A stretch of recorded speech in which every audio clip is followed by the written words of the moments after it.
Hello, everyone, and welcome to another informational session for New Brain Nutrition and Eat to Be Nice. My name is Jonathan Marks. I'm with Eat to Be Nice and New Brain Nutrition, and we're talking today with Dr. Julia Rucklidge, PhD. She's professor of psychology at the University of Canterbury in New Zealand, and she's part of the Eat to Be Nice research project, which you can learn more about on our website. Today, she's going to be talking about vitamin mineral supplements as potential non-pharmacological treatment for ADHD. So what that means is alternatives to medications for treatment of ADHD. So we're really looking forward to this presentation. Julia, why don't you say where you're broadcasting from? Sure, I'm broadcasting from Christchurch, New Zealand. Great, wonderful. So we really have a worldwide faculty here, and we're so happy to have you. So please take it away. Okay, thank you. And thank you for having me on the show, Jonathan. I always love to be able to share the knowledge that we develop through research with the public. So here's my opportunity. So overall, what I want to look over today with you is to think about why think about minerals and vitamins, or what I like to call collectively as micronutrients in our food, how it might be related to brain health, and what do we know about using vitamins and minerals in combination for the treatment of ADHD and their associated symptoms.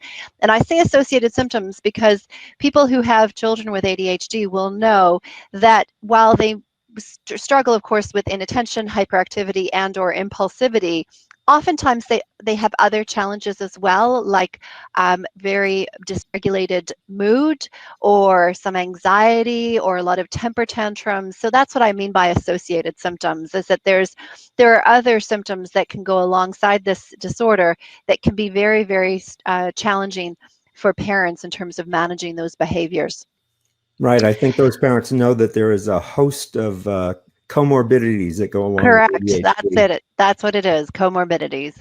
So I just want to bring your audience up to speed around all the research that's been done over, 20, no, probably 30, 40 years in this area of nutrition and sort of the progression of science over time. And so in the 1970s, there was a real focus based on a lot of the research from a guy called Feingold, who was interested in looking at the effects of food colors on ADHD symptoms. And you may have some speakers who are going to talk about some of those things, so I'm not going to focus on that.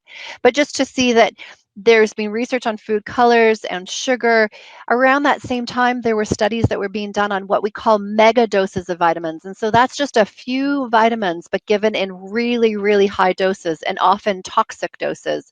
And the result of those was that it didn't help ADHD. In fact, it sometimes made them worse. And so that actually put a stall to a lot of the research in vitamins because of those earlier studies that were done with these very large doses of nutrients.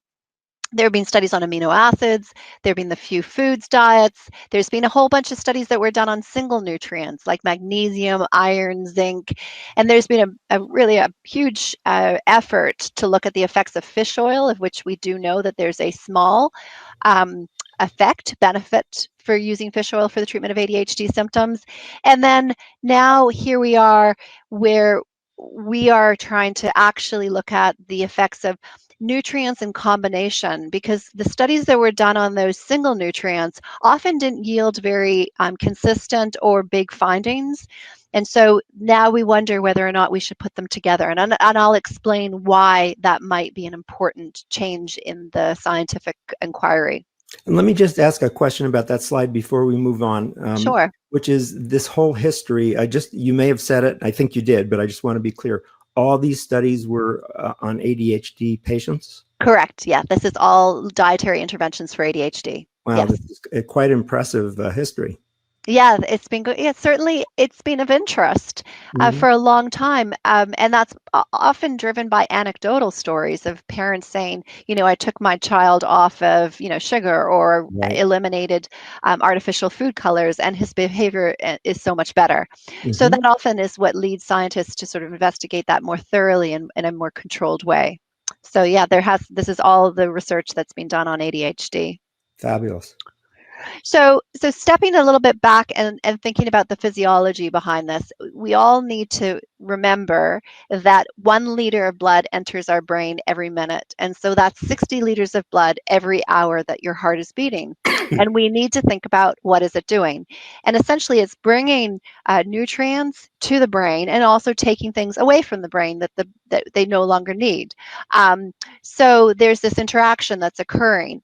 And so we need to be thinking about what is the food that we eat and consume bringing appropriate nutrients to our brain that the brain needs in order to function optimally, and particularly to regulate things like your mood or your attention or your energy levels, which is relevant to ADHD. But when we think about food, oftentimes people have been led to think about food within this context that I show you here, which is within the context of macronutrients, and that's thinking about the carbohydrates, the proteins, and the fats in their diet. And certainly the dietary guidelines and the pyramids all emphasize these macronutrients, or these what we call large nutrients. And it's important to be thinking about getting these in balance. But what I think it's led to is us ignoring another part of the picture, which is thinking about the micronutrients. And so what about micronutrients, that is minerals and vitamins? Are they relevant? Are they important? Should we be thinking about food within that context? And that's something that I'm trying to bring to the forefront in the research that I've been doing in the arena of ADHD over the last 10 years. So what are these micronutrients? So they are, obviously by the title, small. They're required in small amounts, but they're essential for the production of enzymes and hormones and neurotransmitters. And neurotransmitters are something that generally the public are familiar with. They're familiar with things like they've heard about serotonin. They've probably heard about dopamine as being a neurotransmitter that's important in the regulation of attention, and we know that stimulant medications can affect that dopaminergic system. So that is certainly one neurotransmitter that people are aware of. So what I was having to teach Jonathan some grade 8 students, and I thought, how do I get this concept across to them around thinking about the food from this micronutrient perspective? Because if we don't think about the food from the micronutrients perspective, we can often think that what we're eating is absolutely healthy and balanced if we're only thinking about those carbs, those fats, and the proteins. Yeah, if I can share my perspective for just a second. Go for it. And you're hitting exactly the reaction I'm having to this presentation, which is you showed us pictures of food first, which I recognize, and you're absolutely right. I've seen so many food pyramids over my life, and I've kind of adapted my, what I eat based upon, what doctors tell me or whatever, but we've never, we know to take vitamins, but whoever knows how much to take, or which ones to take, we really don't know. We don't know a lot of that, but we also don't know what foods contain these micronutrients. And so my point that I would love to get across is that we need to be eating foods that are going to be nutrient dense, that is high in these micronutrients. And you'll hopefully by the end of my talk understand why that's so important. Great. So what I did for these grade 8 kids is that I put together this slide, which shows on that I'm trying to think of which axis, the bottom axis, that's the x-axis, isn't it? Isn't that the one we call the correct. X? Yep. So it goes 0 to 110, and that's looking at the percentage of RDA. And RDA is a term that I think a lot of people are familiar with. It actually stands for recommended dietary allowance, not daily dietary allowance, but it's the amount that you need to take in daily of a particular nutrient. And I've listed some micronutrients. You can see calcium, zinc, iodine, phosphorus, selenium, etc. And then I've put those are some of the minerals, and then I put some of the vitamins down below there. It's not the full gamut because I couldn't fit it on the slide, but at least will give you a little bit of a sense of what I'm trying to illustrate here. Right. And so, just looking at these are names, and I've certainly heard the names before, but who knows what it does. That's right. And I'll get into that as well. I'll get into what some of them do. Right. So at the bottom, you can see a bunch of names of foods that you should be hopefully familiar with. Mm-hmm. And I'm going to start with the one on the down at the bottom, which is kiwi fruit. Okay, so Mm-hmm. this is going to give you, there you go, I've just illustrated kiwi fruit. Hmm. And you can see there that if you eat kiwi fruit, you're going to get a lot of vitamin C, for example. And it actually goes off the chart, like the amount of vitamin C you're Hmm. going to get out of one kiwi fruit. But again, I had to scale it down. And then if you look at strawberries, you see at what comes up in blue, you're going to get a lot of vitamin A. You're going to get a a fairly okay, decent amount of manganese. Of course, if you ate more, you're going to get more of these nutrients. Mm-hmm. An apple is not actually as nourishing as we think that they are, and that's probably partially because of the way we select apples. And when we eat them, we often eat them a long time after they've been taken off the tree, and over time they can become less nourishing Hmm. when they're sitting and being stored. So that's partially why that's a bit lower than we'd probably expect. Brussels sprouts, there's a good reason why our grandmothers tell us to eat Brussels sprouts. There you go. It's got vitamin K, vitamin A. It's got a bunch of minerals. So very nourishing food. Salmon does really well on some of those minerals: iodine, phosphorus, selenium. Steak, you're going to get a lot of minerals as well, as you can see there, and some B6, which is a really important nutrient, or B vitamin. Kale.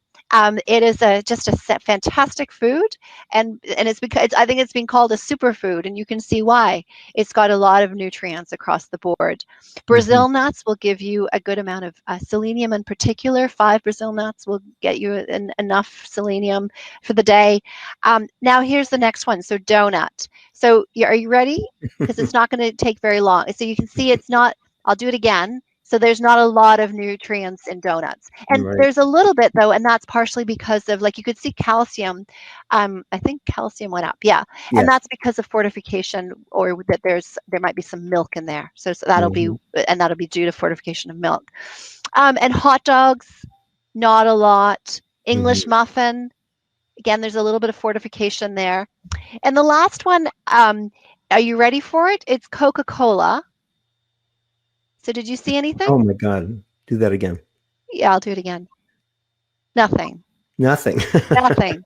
Yes? Right. What I like to say to those year eights was, they call it Coke, they call it zero for a reason. It's called Coke Zero because it's got zero nutrients in it. Hmm. Yeah. Funny. It's they thought it was, actually, they kind of grimaced at me. Um, but so this gives you a little bit of a sense of, you're going to get a lot of more nutrients from your fruit and vegetables than you are going to get from your processed foods. So those, Mm-hmm. the English muffins, the donuts, the Coca-Cola. And so that's what I wanted to illustrate from doing that graph, was to show that we need to really be thinking about the food from a different angle, not from the angle of the carbohydrates, the proteins, and the fats, but from this angle of how many micronutrients is it going to give me? And I'm going to now illustrate why these micronutrients are so important, and why they might be relevant for ADHD, for example. So this is looking at the dopamine pathway. So you can see right at the bottom, it says dopamine, and then actually the next one is noradrenaline, and then adrenaline are synthesized following dopamine. And And those for other those of us who names, don't know, what is dopamine? so dopamine is a neurotransmitter, and dopamine is it's sort of it's the signal. It's a chemical that transmits the signal from one neuron in your brain to the next neuron. So Mm-hmm. it's like it's your, The yeah, messenger? it's the messenger. Perfect. Mm. It's the messenger from one neuron to the next neuron. So it allows messages to go through your brain. And so if you don't have these messengers, then the messages don't get passed on. Mm-hmm.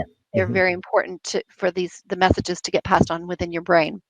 Got it. So those other things there, don't worry too much about the names, but those are all what we call enzymes, and they're really important for moving from one place to another. So from L-DOPA to dopamine, you need dopamine decarboxylase, for example. Mm-hmm. So this is incredibly complicated, what's going on in your brain. But the part I wanted to illustrate to you is this, is that, look at that. It's vitamin B1, B6, zinc, you got B3, Mm. vitamin C, folate, iron. You get all these nutrients. Magnesium is listed there, copper is listed there. So the point here is that these, what I've called these micronutrients, are essential, what we call cofactors, essential for these chemical reactions to occur. So if you're not getting those nutrients from your food, then you're going to compromise the ability of your brain to make dopamine or Mm, adrenaline. Does that make sense? mm. Yeah, totally. So that's why we need to be thinking about our food from the micronutrient perspective, because if we're depleted in nutrients, you can see what's going to happen. The next one I illustrate here is serotonin. I'm sorry, can Serotonin, we just go back for a second? yeah, I just had a quick sure. question. I'm sorry to interrupt, That's but okay. when we go from dopamine to adrenaline, now I would Yep. think with ADHD, adrenaline would be a bad idea. Do we want to be reducing this pathway or increasing You're it, or asking can a we? very complicated question. This is under homeostasis, and so your brain doesn't just kind of like keep making it. There's a Uh-huh. point at where it stops, and there's a feedback loop. Oh, I So, see. but I mean, we do need adrenaline from the perspective of it's very, very important for fight flight response. So Hmm. if you are, about to get hit by a car, you want adrenaline to be made, because that's what's going to allow you to get out of the way, for Right. example. Right. But So if this we've just got anxiety, for example, that Mhm. also creates adrenaline that's too much, right? Yes, and so we need to be regulating it. So there are other pathways where you're going to make sure, like, the nutrients are again going to be very important for stimulating and getting kicking into gear your parasympathetic nervous system, Uh-huh. and the parasympathetic nervous system is going to be important for calming it down. Okay. So, but the point, though, that's really important for your listeners to take away is that if you don't have these nutrients at all, then it's going to compromise your body's ability to make these neurotransmitters. Does that answer your Yes. question? Oh, no, perfect. Yeah, I just was interested in the adrenaline aspect. Yes, I know. Well, I mean, I hate to call something good or bad, because they are all important. It's just the amount that can be a Right. problem. And I think there's more questions than answers around that, about how much does a child with ADHD even have more of some of these new neurotransmitters. And I don't know if we can, I'm not fully answer that one at this stage, Right. about whether or not that's the problem, or whether or not it's these, there's something else that might be going on that's different for these kids. So then if we take another pathway and we look at serotonin pathway, then you have the same picture, and you end up with this illustration of how important nutrients are. And so then, going back to thinking about food, will that type of diet where we're eating a lot of, Oreos and chips and Coca-Cola, will those foods provide the nutrients that our brain needs in order to make these neurotransmitters? And I would argue, I don't think it will. Hmm. And so that's why we need to be thinking very carefully about the foods that we're eating, and particularly around how nutrient dense it is. And just to illustrate how complicated this is, what I just showed you is that little bit that's highlighted right in the middle. This has all been mapped out, but look at all those other pathways, and that those pathways all require nutrients. And Hmm. so then you get a sense of the complexity of it. But what I also hope you get a sense of is there is no magic one nutrient. You need lots of them in combination.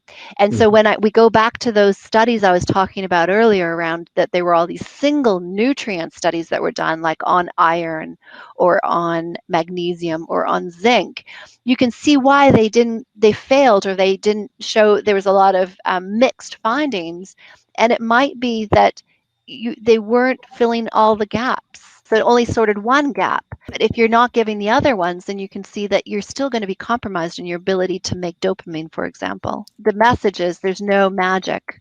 So there are other reasons that we should be thinking about the nutrients in our food, and also whether or not we should be supplementing children with ADHD with nutrients.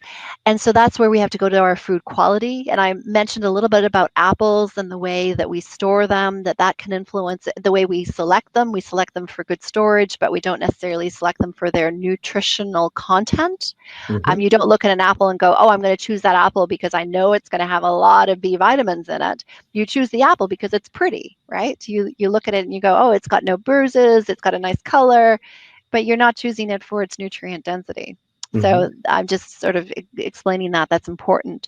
And also, we don't remineralize our soils adequately with all of the different trace elements. And so there I'm just showing you that we will put more potassium and phosphorus and nitrogen into our soils, but not necessarily a whole bunch of other trace elements. And so, for example, in New Zealand, we have deficiencies in iodine and in selenium, and that's partly got to do with our soils are deficient in those specific nutrients. And different places and pockets in the U.S. will have different nutrient deficiencies that are going to be known in the soil. Some of us may, that next one the next picture just illustrates that some of us may have deficiencies, existing deficiencies that we're just not adequately getting enough, and that could be potentially be detected in blood, although that area of research is just in its infancy. There's been a lot of hype, and I know in Eat to Be Nice, they're looking at the microbiome, and it might be that someone's microbiome is not optimal for absorbing nutrients or even making nutrients, because the bacteria are known to actually make these nutrients. It's just remarkable what these bacteria are doing for us. And so if we don't have adequate microbiome to make the nutrients, then you can see that could cause health problems. Our genetics influences how much of nutrients any individual person needs. Some people might have a genetic difference that means that they might need more nutrients than someone who doesn't have that genetic difference. So that's, again, something I know that Eat to Be Nice is planning to look at. This is a picture of the mitochondria. The mitochondria are in every one of our cells. They're organelles in every single cell, and they're really important for the manufacture of a chemical. And I won't even try to say what the acronym stands for, but it's called ATP. And ATP is really, really important for the production of energy. And there's been some amazing research that's starting to suggest that maybe the mitochondria are compromised genetically, and that might influence how much ATP you make. And again, guess what you need for ATP? You need micronutrients. And then there's inflammation that a lot of us are struggling with, and that could also just compromise your system's ability to fully function. And that, again, micronutrients may be an important piece in resolving inflammation. I just wanted to add, we have on our website at newbrainnutrition.com, we have a very active blog, and there's Yes. quite a number of blogs on anti-inflammatory foods and how to reduce inflammation. Yes, exactly. So it is important. So hopefully you know the answer to this particular question that I've put up. So should we then consider supplementing with micronutrients, that is vitamins and minerals, for salmon? And if so, what do you think? Should we do single or multiple? I'm going to guess from what you've taught us, multiple. I That's hope. right. Yes, okay, you're right. You got it. And so I've shown this diagram to illustrate the point that if you only supplement, it's really to hit it home, is that if you only here, say, for example, give vitamin D, you're just going to create a problem, and another deficiency is going to show up, like in zinc or in iron. And so that's why you need to give the full gamut in order to really correct the problem. Mm-hmm.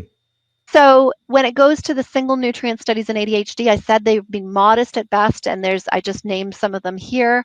And hopefully it now makes sense why it was probably inconsistent and modest findings, as again, It's probably not providing the full array of nutrients that we need.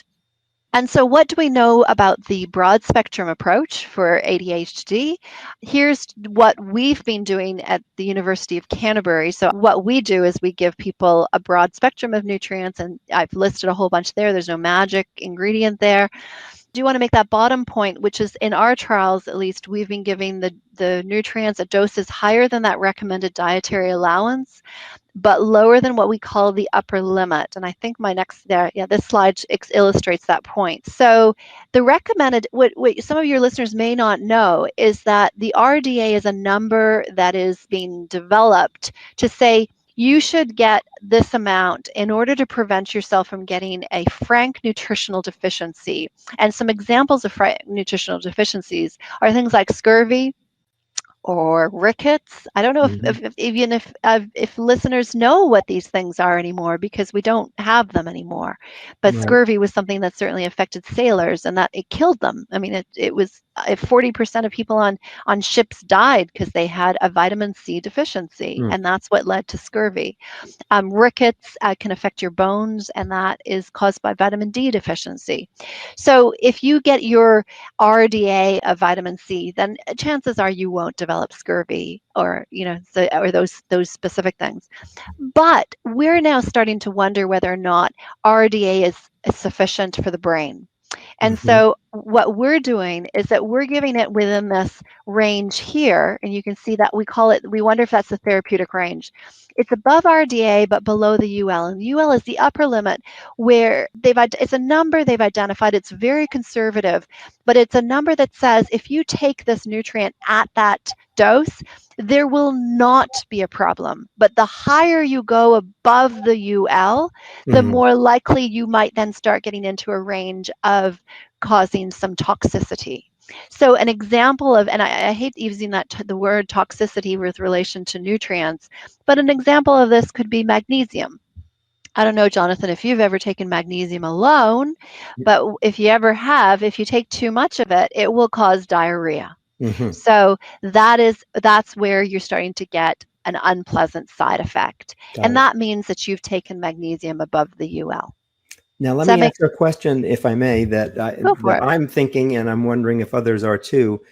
I know you're doing studies on this, but my immediate thought is, well, why don't I just double all the vitamins I take every day, and then I'll be in more of a therapeutic range? Sure. I certainly don't want you to do that. Okay. And that is because the way that when we're testing it, the formula in combination is in balance, and it's taking into consideration all these ULs, whereas that might not happen if you just took a one a day and then you just increased it, because you're going to have an increased chance of putting some of those nutrients over the UL, and other ones will still be not high enough. Okay, so basically it's don't try this at home yet. Don't try this at home, no. My advice is certainly don't go to the supermarket and think that you can replicate what we've done. So when if you're testing a new idea, this is what you need to think about, is this pyramid of evidence. So the idea is that, hey, why don't we give nutrients in combination? Maybe that will have a benefit for ADHD and have a bigger effect than any of those single nutrient trials.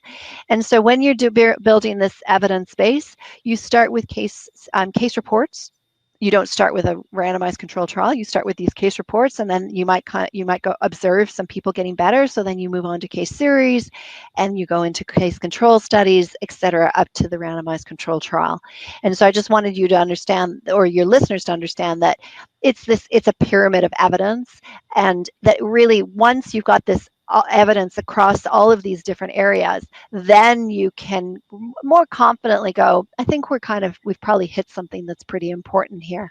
And so just for your listeners to appreciate, we've done all of that in my lab. And so we've had here, I'm just showing sort of our publications. So here's a case report. This is an open label study.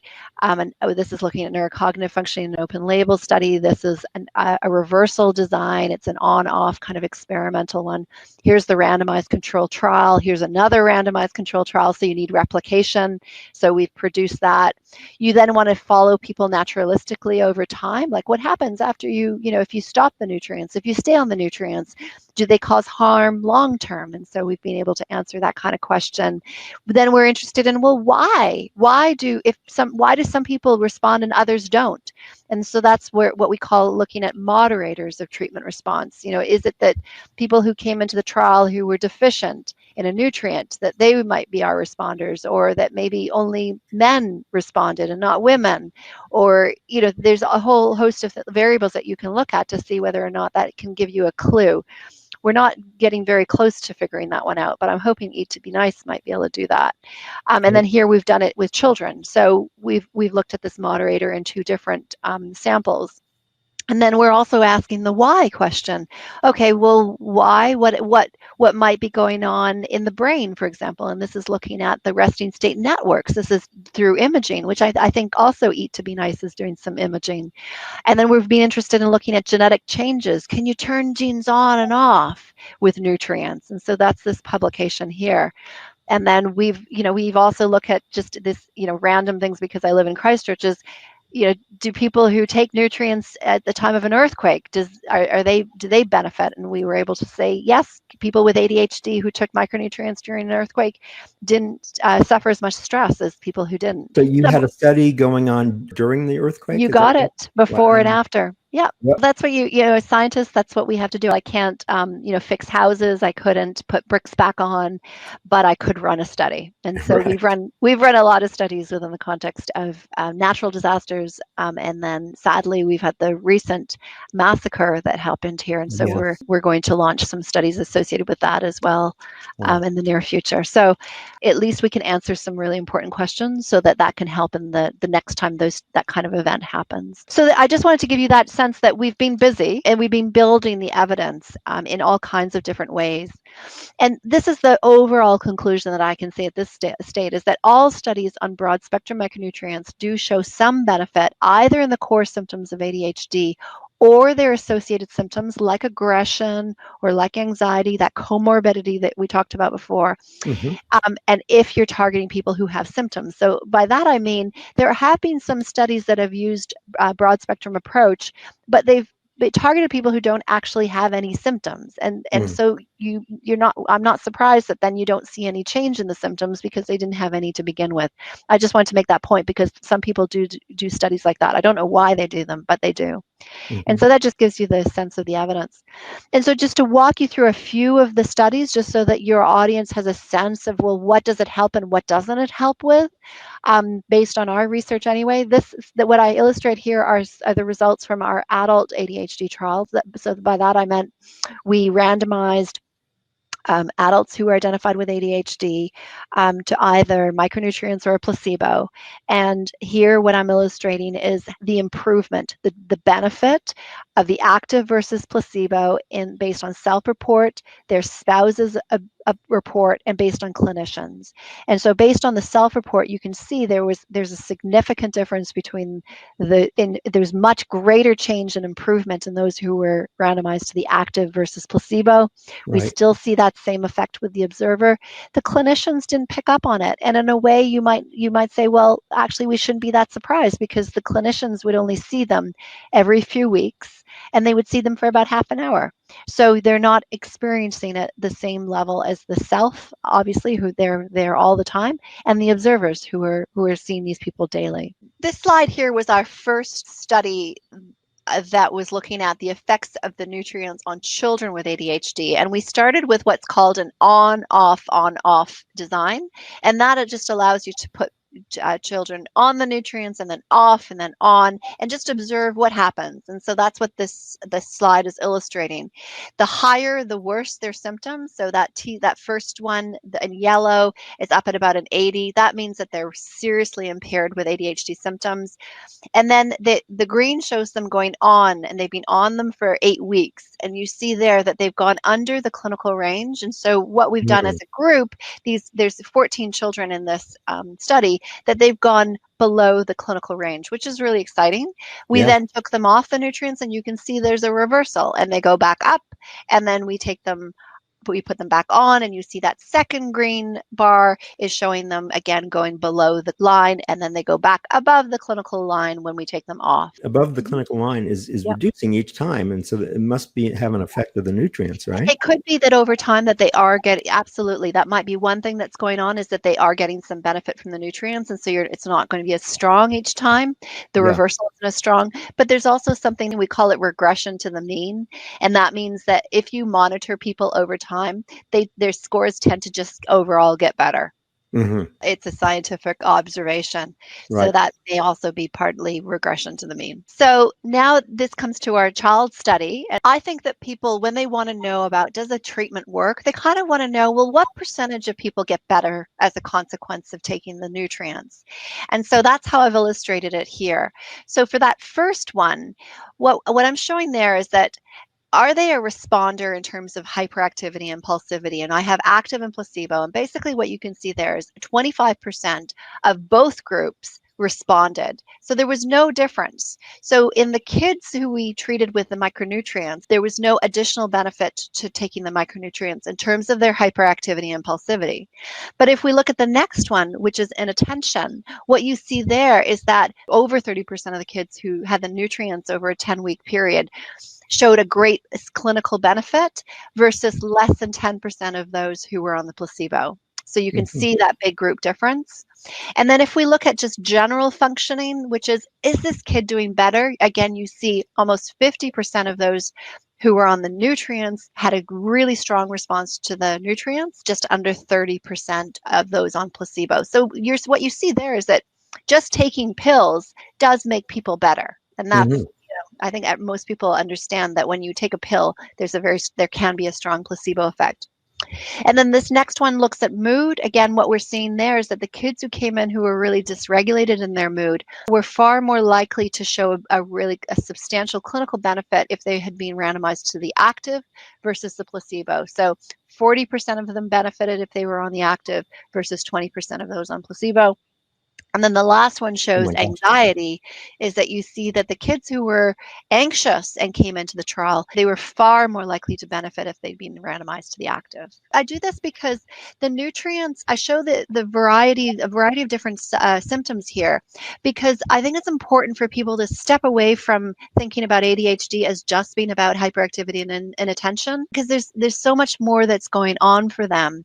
And only focusing on that hyperactivity and inattention, we lose this other richness of what else is going on for these kids in terms of benefit. And so what we observe here is that we see, wow, it's having a really good effect on anxiety, and it's having a really good effect on mood. And if we were to compare this to, say, Ritalin, which is a medication that's used to treat ADHD, you won't see that benefit in mood and anxiety typically with a medication. In fact, sometimes you might see that getting a little bit worse. So if you're making a decision of should I do micronutrients or medication, well, medication will probably have a bigger effect on your hyperactivity. Some parents might say, well, it's okay. I don't mind if my kid is hyperactive. It's the fact that they're also very moody, and that really can be a problem for parenting. So it's it's about just thinking about those pros and cons of one approach to another. And it's not that one is right or wrong. It's that they have different profiles of benefit and risk. If you were neutral, you'd do both, right? If you didn't have a big bias against medication. Yeah, the only challenge there, though, Jonathan, is that nutrients taken in the dose that we're giving them can affect the metabolism of the drug. And so it can make it stick around for a bit longer, we think.